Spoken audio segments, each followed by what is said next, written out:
नमस्कार। आज इस विश्लेषण में हम अपने इतिहास के एक बेहद संजीदा, दर्दनाक और क्रूशियल हिस्से पर चर्चा करने जा रहे हैं। आज हम उस घटना को समझेंगे जिसने पूरे देश की रूह को झंझोर कर रख दिया और हमारे समाज को हमेशा के लिए बदल दिया। ये कहानी है निर्भया की, एक ऐसी रात की जो शुरू तो बिल्कुल आम तरीके से हुई थी, लेकिन जिसके अंत ने एक पूरे देश की नींद उड़ा दी। आइए शुरू करते हैं। सोचिए, दिल्ली की सर्दी, 16 दिसंबर 2012 की एक बिल्कुल नॉर्मल सी रात। सड़कें व्यस्त थीं, लोग अपने दैनिक कामों के बाद थके हारे घर लौट रहे थे। किसी को इस बात का थोड़ा सा भी अंदाजा नहीं था कि इन्हीं चलती फिरती सड़कों के बीच अगले कुछ घंटों में देश के इतिहास का सबसे भयानक क्राइम होने वाला है। ये वही सड़कें हैं जो उस रात उस दर्दनाक घटना की गवाह बनी, जिसे आज पूरी दुनिया निर्भया केस के नाम से जानती है। खौफ की रात। चलिए इस टाइमलाइन को ध्यान से देखते हैं। ये खौफनाक सिलसिला तब शुरू हुआ जब 23 साल की एक मेडिकल स्टूडेंट अपने एक दोस्त के साथ मूवी देखकर लौट रही थी। पहले उनका उस प्राइवेट बस में चढ़ना, फिर उसमें बैठे 6 लोगों का वो जानलेवा हमला। देखिए, उन 6 आरोपियों की दरिंदगी इस हद तक थी कि बाद में जब उनका इलाज शुरू हुआ तो सालों का एक्सपीरियंस रखने वाले डॉक्टर्स तक उनकी हालत देखकर सहम गए थे। और इस दरिंदगी के बाद दिसंबर की उस कपकपा देने वाली ठंड में उन दोनों को चलती बस से सड़क पर फेंक दिया गया। वो वहां हेल्प का इंतजार करते रहे, जबकि आसपास की दुनिया ऐसे चल रही थी जैसे कुछ हुआ ही नहीं। सेक्शन 2, एक देश जाग उठा। लेकिन अगली सुबह तक सब कुछ बदल चुका था। ये खबर आग की तरह फैली और देश में एक अभूतपूर्व एकजुटता देखने को मिली। हर न्यूज़ चैनल पर सिर्फ एक ही मुद्दा था। स्टूडेंट सड़कों पर उतर आए, महिला संगठनों ने कड़ी टक्कर दी। जो इंडिया गेट कभी टूरिस्ट से भरा रहता था, वहां अब आम जनता थी। किसी की दादी, ऑफिस वर्कर्स, कॉलेज स्टूडेंट्स, सब एक साथ थे। पुलिस के साथ टकराव हुए, ठंड में वाटर कैनन्स चलाए गए, पर लोग डिटे रहे। भारत का युवा उस दिन सिर्फ एक केस के लिए नहीं, बल्कि सिस्टम में एक कंप्लीट चेंज के लिए लड़ रहा था। और वहां का माहौल वो सच में बयान करना मुश्किल है। हमें इंसाफ चाहिए, ये सिर्फ एक नारा नहीं था। लोग कड़कती ठंड में हाथों में कैंडल्स लिए खड़े थे। हवा में एक अजीब सा भारीपन था। कुछ लोग अपनों को याद करके रो रहे थे और कुछ अपने गुस्से को चीख चीख कर बयान कर रहे थे। एक ऐसी यूनिटी और ऐसी डीपली फेल्ट पीड़ा पहले शायद ही कभी देखी गई हो, जहां देश का हर नागरिक खुद को उस तकलीफ से जुड़ा हुआ महसूस कर रहा था। सेक्शन 3, जिंदगी की जामुन। अब एक तरफ सड़कों पर इंसाफ की लड़ाई चल रही थी और ठीक उसी वक्त हॉस्पिटल के बंद कमरों में एक दूसरी जंग लड़ी जा रही थी। निर्भया अपनी जिंदगी के लिए बेहद मुश्किल लड़ाई लड़ रही थी।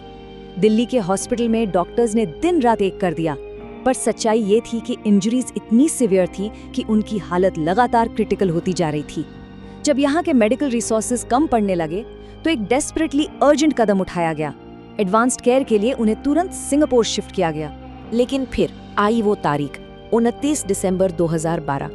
ये वो मनहूस दिन था जब उन्होंने अपनी आखिरी सांस ली। जिंदगी की वो जंग वो हार गई। और जैसे ही ये न्यूज़ ब्रेक हुई, पूरे देश में एक अजीब सा सन्नाटे भरा शोक छा गया। लोग खुलेआम रो रहे थे। जो गुस्सा और उबाल सड़कों पर दिख रहा था, वो अचानक से एक गहरे शांत दुख में बदल गया। यहाँ इस बात पर गौर कीजिए, एक देश की सुरक्षा का एहसास टूट गया था। उस दिन सिर्फ एक मासूम ने अपनी जान नहीं गंवाई थी, पूरे इंडिया का सेंस ऑफ सेफ्टी पूरी तरह शैटर हो गया था। हर आम इंसान को ये लगा कि अगर ऐसी दरिंदगी देश की राजधानी की सड़कों पर हो सकती है, तो फिर सेफ कौन है, कहाँ है सुरक्षा? वो छोटा सा भरोसा पूरी तरह मिट्टी में मिल चुका था। सेक्शन 4, इंसाफ की तलाश। घटना के तुरंत बाद इन्वेस्टिगेशन बहुत तेजी से हुई। बस को ट्रेस किया गया और एक एक करके सभी 6 आरोपियों को पकड़ लिया गया। लेकिन यहाँ इन्वेस्टिगेशन के दौरान एक बहुत बड़ा नैतिक और कानूनी सवाल उठा। क्या उम्र इतने ब्रूटल क्राइम को जस्टिफाई कर सकती है? क्योंकि उन 6 आरोपियों में से एक जुवेनाइल था, यानी नाबालिग। इस बात ने जनता में जबरदस्त आक्रोश पैदा किया, जिसने आगे चलकर प्रशासन को नियम बदलने पर मजबूर कर दिया। नतीजा ये हुआ कि जुवेनाइल जस्टिस एक्ट में ऐतिहासिक बदलाव किए गए और ऐसे संगीन जुर्म के लिए जुवेनाइल की उम्र 18 से घटाकर 16 साल कर दी गई। अब कानूनी प्रक्रिया की बात करते हैं। केस की गंभीरता को देखते हुए इसे स्पेसिफिकली फास्ट ट्रैक कोर्ट में भेजा गया। लेकिन सच्चाई ये है कि हमारा लीगल सिस्टम कितनी बड़ी चुनौतियों से भरा है, ये इस केस में खुलकर सामने आया। फास्ट ट्रैक होने के बावजूद आरोपियों के वकीलों ने सिस्टम के हर एक लूपहोल का फायदा उठाया। बार बार मर्सी पिटिशंस फाइल की गई, रिव्यू और क्यूरेटिव पिटिशंस के जरिए एंडलेस हियरिंग्स चलती रहीं। ये कानूनी लड़ाई आसान नहीं थी, ये थका देने वाली और बेहद लंबी थी।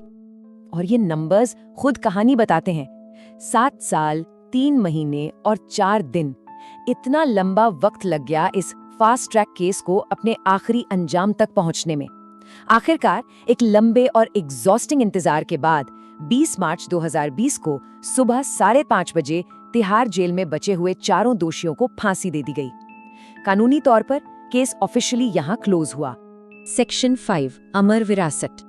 एक केस भले कानूनी रूप से क्लोज हो जाए, पर उसकी विरासत, उसका इम्पैक्ट हमेशा जिंदा रहता है।